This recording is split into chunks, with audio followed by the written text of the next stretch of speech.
주님의 평강이 우리 성도님들에게 가득하기를 축복합니다.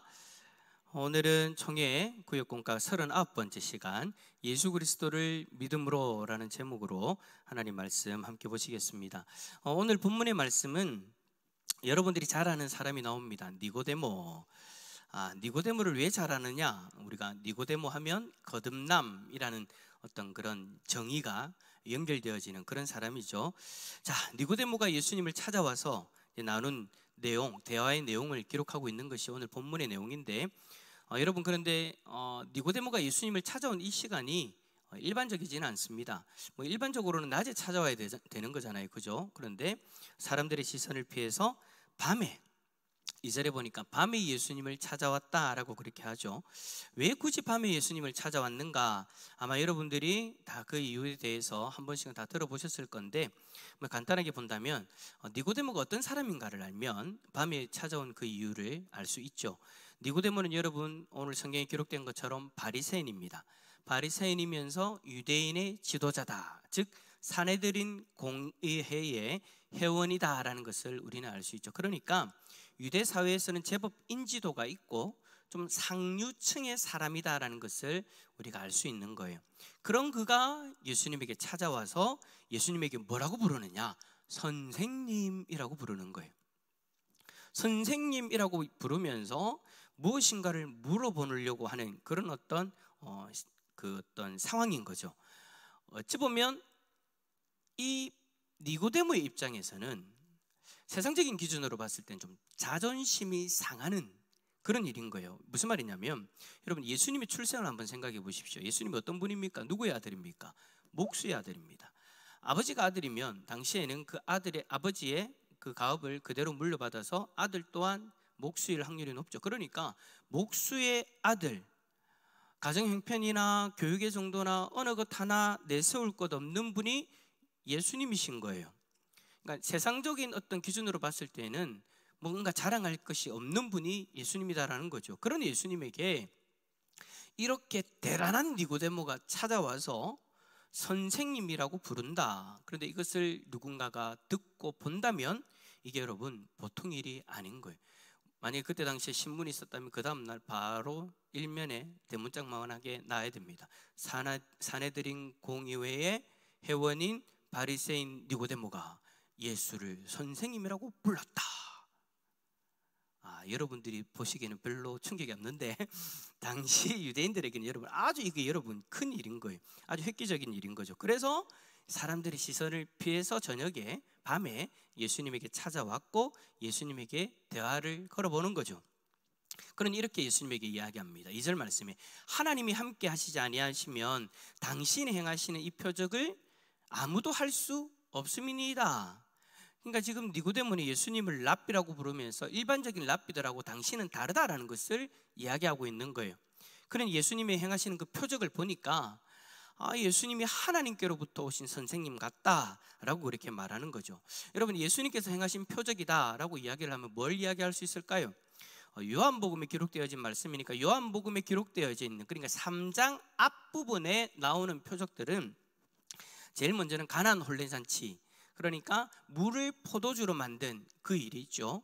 그러고 나서 예수님께서 성전에 유월절 전에 올라가셔가지고 장사꾼들 다 쫓으시고 유월절에 사람들에게 표적을 행하셨다라고 2장 23절에 기록하고 있어요. 그러니까 지금 니고데모가 요한복음 이 상황에서 이야기하는 이 표적은 바로 그러한 표적들을 이야기하는 거죠. 그러한 표적들을 니고데모가 듣고 예수라는 사람이 이런 행동을 했다, 이런 놀라운 일들을 행했다 라는 것을 니고데모가 듣고, 이런 행위는, 이런 표적은 아무나 할 수 있는 것이 아니다라는 것을 지금 니고데모가 직감적으로 깨달은 거예요. 하나님이 보낸 사람이구나, 하나님이 보낸 선생님이구나 정도로 니고데모의 어떤 상식상에는 그렇게 예수님을 보게 되어진 거죠. 그래서 예수님은 만나야 되겠고, 근데 사람들 시선은 있고, 그래서 저녁에 예수님에게 찾아온 거예요. 그런데 니고데모는 예수님에게 표적을 행하신 것을 보니 보통 랍비들과는 달라서 하나님이 보내신 선생님 같다라고 그렇게 말했다라고 했는데, 그 이야기를 하니까 예수님이 어떻게 얘기하시냐? 그러냐? 그래, 네가 하늘에서 하나님이 나를 보내셨다는 것을 네가 그렇게 생각하고 있구나라고 하면서 앞에 있는 내용을 연결시켜서 대화를 이끌어가는 것이 아니라, 여러분 우리는 그렇잖아요, 그죠? 대화를 하면 뭔가를 이야기하면 흐름이 있어야 되잖아요. 기승전결이 있어야 되잖아요. 앞에서 뭔가를 이야기했으면 그 대화를 연결시켜가지고 이야기를 하다가 니고데모가 찾아왔으니까 먼저 예수님에게 물어보고 거기에 대해서 예수님이 답을 해야 되는데, 예수님 성질 급하십니다. 바로 건너뛰어 버리십니다. 하늘에서 보낸, 하나님이 보내신 선생님 같다라고만 이야기를 했는데 바로 예수님이 주제를 던져요. 찾아온 니고데모가 질문을 하는 것이 아니라 예수님 쪽에서 주제를 던지면서 대화를 이끌어 가시는데, 그 주제가 뭐냐? 영생입니다. 곧 하나님 나라에서 영원히 살아갈 수 있는 방법. 하나님 나라에 어떻게 들어갑니까? 하나님 나라에 들어간다? 그게 곧 영생이죠. 영생을 누리는 방법을 니고데모가 예수님에게 질문을 하지 않았는데도 예수님이 갑자기 그 이야기를 끄집어내시는 거예요. 왜 그럴까요? 본문의 흐름상 우리가 좀 알 수 있는 이유는 뭐냐면, 니고데모가 예수님에게 보통 선생님들하고는 다르다, 하나님 보내신 것 같다라고 그렇게 말했으니까 예수님은 니고데모에게 자신이 어떠한 존재인지에 대해서 깨닫게 해주고자 하셨던 것 같아요. 사실 여러분, 니고데모가 예수님에게 찾아왔던 이유가 그게 맞아요. 무슨 말입니까?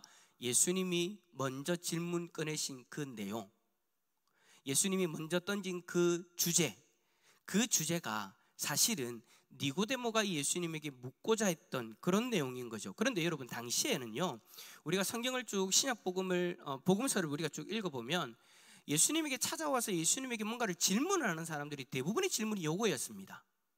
어떻게 하면 하나님 나라에 들어갈 수 있습니까? 어떻게 하면 영생을 얻을 수 있습니까?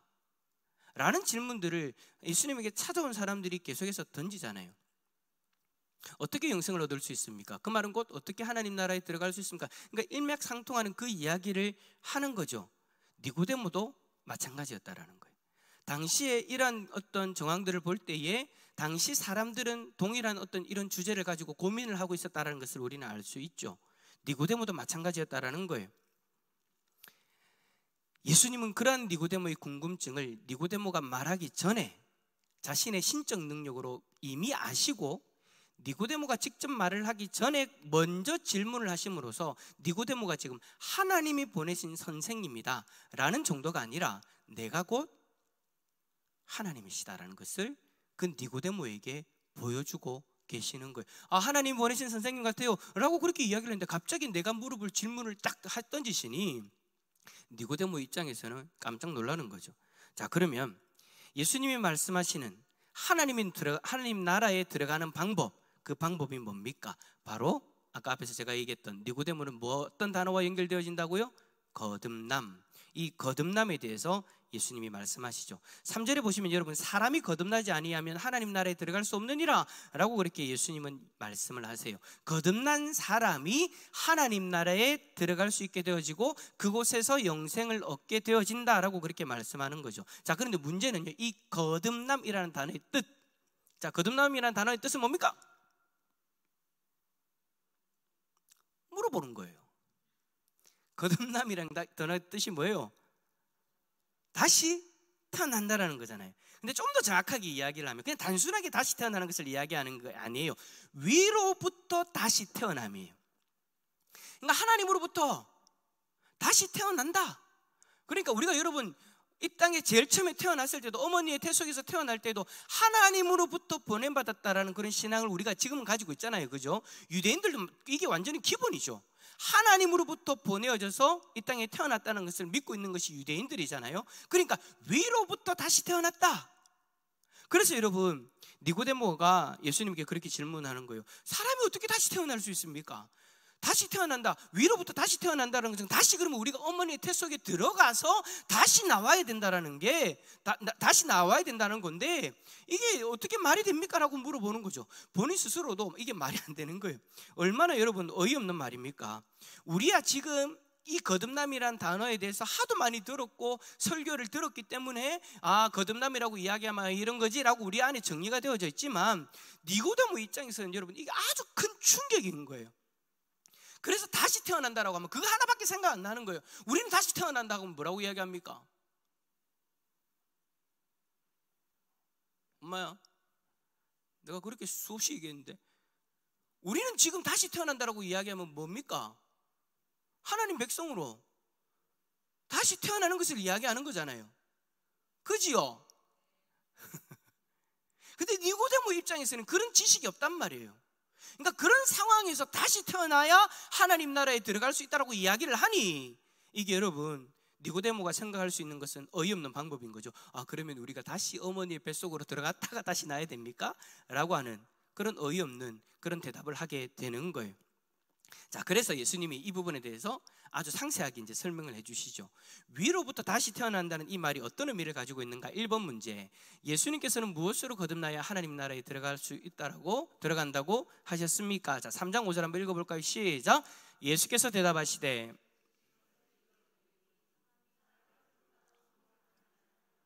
하나님 나라에 들어갈 수 없느니라. 자, 예수님은요 어머니 뱃속으로 다시 들어가야 된다라고 물어보는 니고데모에게 완전히 새로운 방법을 이야기합니다. 그러니까 니고데모가 상상도 못했던 방법, 물과 성령으로 나지 아니하면 하나님 나라에 들어갈 수 없다. 근데 여러분, 예수님이 이 말씀을 하실 때 앞에 뭐라고 붙였습니까? 진실로 진실로 네게 이르노니. 이 말이 무슨 말입니까? 진실로 진실로 내게 이르노니, 이제 내가 하는 말이 너무너무 중요하다라는 거예요. 물과 성령으로 나지 아니하면 하나님 나라에 들어갈 수 없다. 이게 너무너무 중요하다라는 거예요. 이 부분이 충족되지 않으면 절대로 하나님 나라에 들어갈 수 없다라는 것을 말씀하고 계시는 거예요. 자, 그러면 이제 중요한 건 이거죠. 물과 성령으로 난다라는 것, 무슨 의미가 있을까요? 거듭남의 필수 조건인 물과 성령으로 난다. 여기에 대해서 뭐 여러 가지 해석들이 있지만 칼빈은 이렇게 이야기합니다. 성령에 의한 정화 작업, 성령에 의한 정화 작업을 의미한다라고 칼빈은 이야기를 해요. 물론 여러분, 유대인들에게 있어서 물은 어떤 의미가 있냐면 죄를 씻는 수단으로서 물을 사용하거든요. 그러니까 유대인들에게 있어서 물은 그냥 단순히 막 먹고 마시는 것이 아닙니다. 이 물을 통해서 깨끗하게 되어진다는 것을 그런 의미를 가지고 있어요. 그래서 유대인들이 여러분 정결수라는 게 있잖아요. 밖에 나가서 들어오면 항상 어떻게 해요? 손을 씻어요. 손이 들어버서가 아니라 혹시라도 부정한 것을 만졌거나 부정한 일을 했을 수 있으니 그것을 물로 손을 씻음으로써 내가 정결하게 되었다라는 그런 의식을 행하는 거예요. 그러니까 유대인들에게 있어서는 이 물이 부정한 것으로부터 씻어주는 그런 의미가 있는 거죠. 여러분, 우리가 하나님 나라에 들어가려면 부정한 것이 있으면 될까요? 안 될까요? 안 돼요, 여러분. 우리 중에 죄가 있는 그 모습, 죄 있는 모습으로 죄인으로서는 여러분 하나님 나라에 들어갈 수가 없어요. 제가 여러분 분명히 말씀드리지만 여러분 중에 죄 있는데도 불구하고 하나님 나라에 들어간다, 죄인으로서 하나님 나라에 들어간다, 그럼 제 손에 장을 찢겠습니다. 나중에 천국 가서 장을 찢을 수 있는지는 잘 모르겠지만 죄인으로서는 천국에 들어갈 수 없어요. 왜요? 천국은 하나님의 나라이기 때문에, 하나님이 주인으로 계시는 곳이기 때문에 하나님의 그 조건에 충족되어져야 하나님 나라에 들어갈 수 있는 거잖아요. 근데 하나님 앞에서 부정한 것, 죄 있는 것이 들어갈 수 있나요? 용납이 되어지나요? 아니요. 하나님은 절대 죄 있는 존재를 용납하지 않으세요. 그래서 천국에 들어올 수 있는 사람은 이 죄를 씻음 받은 존재로서 들어올 수 있는 거죠. 그러니까 칼빈이 이야기한 것처럼 성령에 의한 정결함, 죄 씻음, 즉 성령 세례가 있어야 가능하다라는 것을 이야기하는 거예요. 여러분, 우리가 물 세례가 뭡니까? 죄 씻음을 받았다라는 표시잖아요. 그것이 여러분 결국 우리들에게 어떤 일로 일어났느냐? 실제적으로는 성령의 불로 우리를 깨끗하게 태우시는 거예요. 뭐를? 죄를. 성령의 인치심, 성령 세례가 바로 그런 의미가 있는 거예요. 그런데 여러분, 성령 세례를 받았다라는 건, 성령 세례를 받았다라는 것은 여러분 육신의 일이 아니기 때문에 우리가 육체로는 인지할 수 없습니다. 여러분 여쭤볼게요. 성령 세례를 받은 사람, 죄 씻음을 받은 사람이 천국 간다라고 이야기를 하는데 우리 중에서 성령 세례를 받았다는 것을 증명해 보십시오라고 이야기한다면 여러분들은 뭘로 증명하시겠습니까? 성령의 불로 내가 성령 세례 받았으니까 어디 탔습니까? 아니잖아요, 여러분. 우리의 육체에는 나타나는 흔적이 없어요. 육체로 인지할 수 없다라는 거예요. 그래서 8절에 보면 바람이 임의로 불면 네가 그 소리는 들어도 어디로 와서 어디로 가는지 알지 못하나니 성령으로 난 사람도 다 그러하니라. 육체로는 알 수 없다라는 거예요. 성령으로 다시 태어난 사람은 육체적인 변화는 없어요. 우리가 물과 성령으로 다시 태어났다고 지금 당장 하늘나라 갈 수 있는 어떤 그런 존재가 되어졌지만 우리의 육체로는 그것이 어떻게 드러나는 일이 없다라는 거죠. 하지만 성령의 그 역사, 물과 세례로 거듭나는 그 역사는 우리들 가운데 반드시 필요하고 그것이 반드시 일어나야 된다라고 그렇게 말씀하고 계시는 거예요. 자, 이번 문제, 유일하게 하늘에 올라간 자는 누구라고 말씀합니까? 자, 물과 성령으로 다시 태어났다. 그러니까 천국에 들어가기에 합당한 존재가 된다. 그런데 그 천국에 합당한 존재로서 하늘나라로 갈 수 있는 존재가 누가 있는가? 지금 이 땅에서는 없다. 누가 있느냐? 바로 예수 그리스도다. 자, 인자. 자, 13절 말씀 읽어봅시다. 시작. 하늘에서 내려온 자 곧 인자 외에는 하늘에 올라간 자가 없느니라. 인자 외에는 하늘에 올라간 자가 없다라고 말씀하세요. 그러니까 자신의 어떤 능력으로 죄 없는 존재로서 천국에 들어간 존재는 자신, 인자, 곧 자기, 예수 그리스도가 다다라고 그렇게 이야기를 하는 거죠. 하늘에 올라간 자는 죄가 없는 존재여야 되는데 인자, 곧 자신은 그런 존재다라는 것을 말씀하고 계시는 거예요. 이 땅에는 그런 존재가 없지만 예수님은 죄가 없는 하나님으로서 하늘에 올라가는 존재라는 것을 밝힘으로써 니고데모에게 자신은 단순히 하나님이 보내신 선생님이 아니라 그 하나님이 본체다라는 그 사실을 밝히고 계시는 거예요. 그러면서 하시는 말씀이 모세가 광야에서 뱀을 든 것 같이 인자도 들려야 할 것이다 라고 그렇게 말을 해요. 여러분, 모세가 뱀을 든 사건이 뭡니까? 이스라엘이 광야에서 하나님을 시험하는 그 일이 있었잖아요. 거기에 대한 징계로 불뱀을 만나가지고 불뱀에 물려가지고 다 멸절하게 되어지는 심각한 위기에 처했던 그때 그 재앙을 만나서 죽음의 위기에 처한 그들에게 놋뱀을 들어가지고 그 놋뱀을 바라보는 자는 살 수 있도록 해주신 것이 하나님이 그들을 살리시는 방법이었죠. 그리고 그 놋뱀을 바라보면 살게 된다는 그 사실을 믿고 놋뱀을 바라본 사람들은 살아난 거예요. 이와 마찬가지로 하나님이 우리를 구원하기 위해서 이 땅에 보내주신 예수 그리스도를 믿음으로 바라보는 자는 구원받게 되어진다라고 그렇게 예수님이 말씀하고 있는 거죠. 그러니까 앞에 거듭남의 내용과 연결해서 우리가 보게 되어지면 물과 성령으로 거듭난다라는 것은 바로 예수 그리스도를 믿음으로 가능한 일이다라는 것을 지금 이야기하고 계시는 거예요. 3장 15절 보세요. 이는 그를 믿는 자마다 라고 그렇게 말씀하시죠. 여러분, 이는 그를 믿는 자마다 멸망치 않고 영생을 얻게 하려 하심이니라. 이 말씀이 여러분 그냥 이 구절만을 따로 떼어놓고 이야기하신 것이 아니라 누구와의 대화 속에서 마지막에 하신 말씀이라고요? 니고데모와의 대화 속에서 마지막에 하신 말씀이라는 거예요. 바로 예수 그리스도를 믿음으로 받아들이는 자는 자신의 죄를 씻음 받는 성령 세례를 경험하게 되어지고 그 일로 말미암아 하나님 백성이 되어지는 것이다. 그래서 3번 문제, 주님을 믿는 자들에게 주어지는 영광스러운 선물은 무엇입니까? 자, 15절 마지막 한 번 더 읽어봅시다. 시작. 이는 그를 믿는 자마다 영생을 얻게 하려 하심이니라. 아멘. 하나님의 백성이 되어지면 당시에 그 사람들이 그토록 염원하고 궁금하던 영생의 문제가 해결되어지는 것이죠.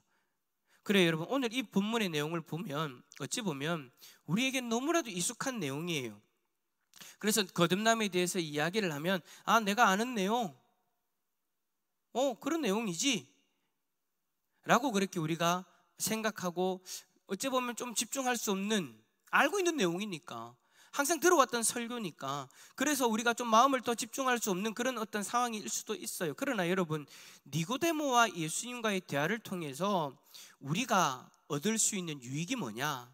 물과 성령으로 거듭남과 믿음의 관계를 우리는 살펴볼 수 있다라는 거예요.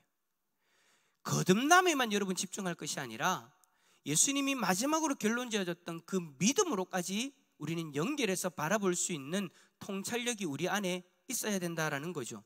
여러분, 교회를 나오지만 물과 성령으로 거듭남에 대해서, 그리고 믿는다는 것에 대해서 정확한 개념을 가지지 못한 분들이 많이 있어요.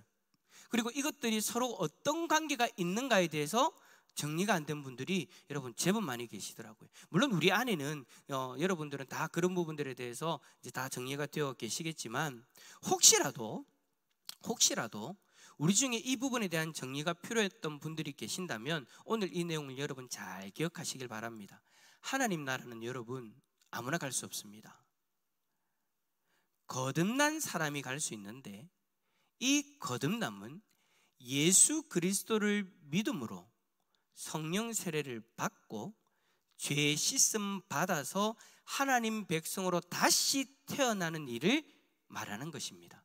자, 그런데 성령 세례는 우리가 육신으로 느끼고 체험하는 일이 아니에요. 영적인 세계의 일이에요. 그래서 바람이 임의로 불어서 그 소리는 들려도 어디로 와서 어디로 가는지를 알지 못하는 그런 신비한 일이다라는 거죠. 우리가 성령 세례를 받았는지 안 받았는지, 그럼 중요한 건 이거죠. 어떻게 할 수 있는가? 오늘 제가 앞에서 간단하게 정리했던 거듭남과 믿음의 관계를 연결시켜 보면 우리는 이 사실을 알 수 있죠. 우리가 성령 세례를 받았는가 안 받았는가? 그것을 무엇으로 알 수 있는가? 방법은 이겁니다. 내가 진심으로 예수 그리스도를 믿고 있는가? 예수님이 거듭남에 대해서 말씀하시면서 그 거듭남은 물과 성령으로 가능하다라고 이야기하셨고, 결론적으로 믿음으로 그 일을 마무리하셨어요. 그러니까 우리가 거듭날 수 있는 성령 세례를 받았는가 안 받았는가는 우리에게 믿음이 있는가 없는가로 알 수 있다라는 거죠. 자, 그런데 중요한 건 이거죠. 우리가 예수 그리스도를 믿는다, 안 믿는 사람이 어디 있습니까? 여기 계신 분들 중에 여쭤봅시다. 나는 예수님을 안 믿습니다. 라면 손 들어보세요. 예수님을 안 믿으면 이 자리에 왜 와요?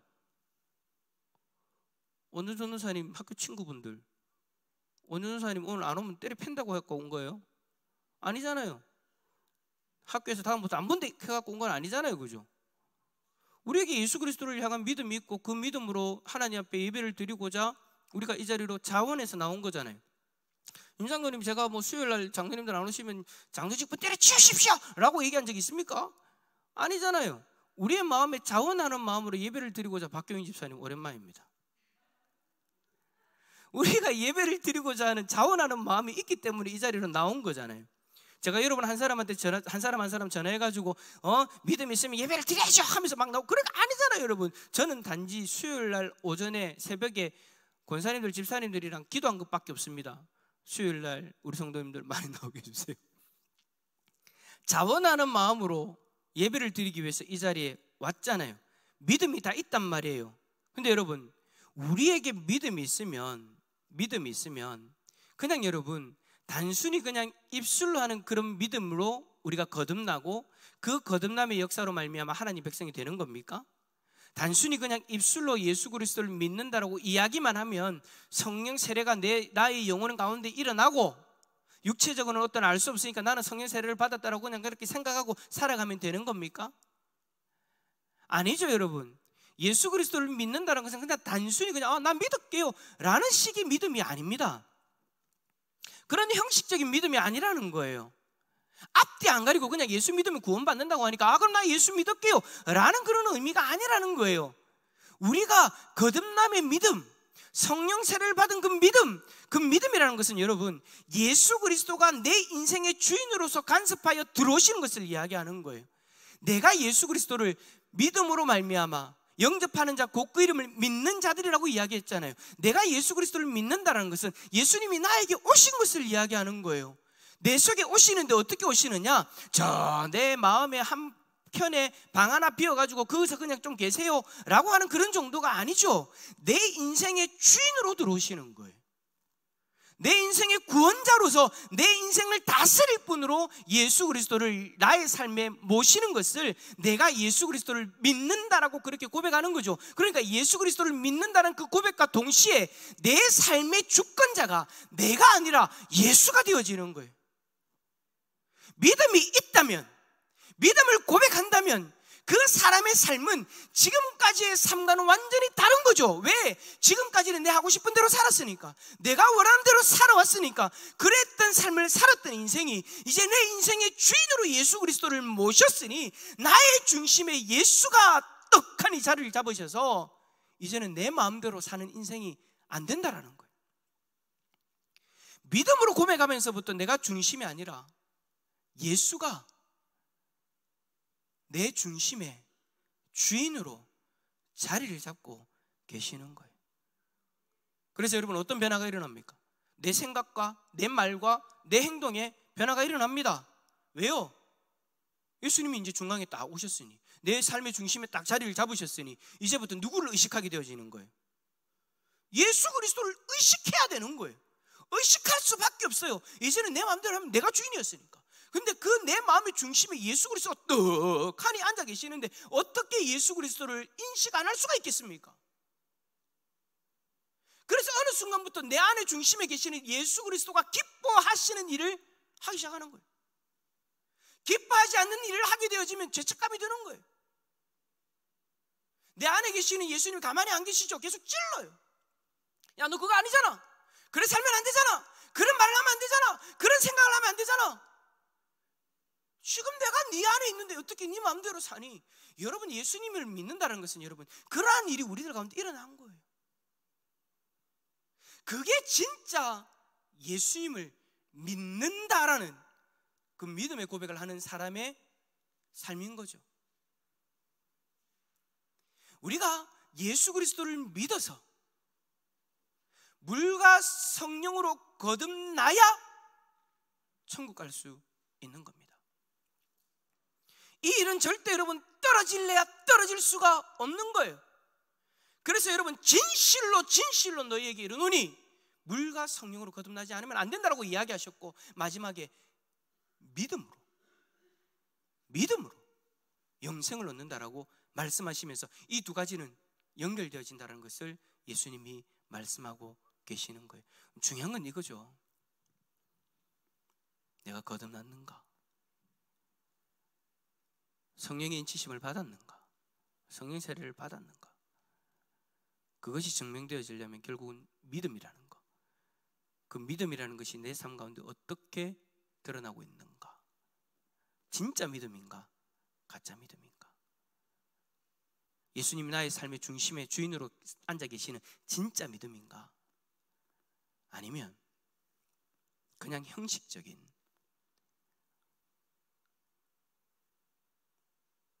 그냥 그런 믿음인가? 그것을 구별할 수 있는 방법은 앞에서 제가 이야기했던 그 모습을 살펴보면 되는 겁니다. 너무나도 우리가 잘 아는 내용의 본문의 말씀인데, 이 내용이 여러분 우리에게는 너무나도 중요합니다. 너무나도 중요합니다. 거듭나지 아니하면 우리는 천국에 들어갈 수 없습니다. 예수 그리스도를 진짜로 믿으시기를 예수 그리스도 이름으로 축원합니다.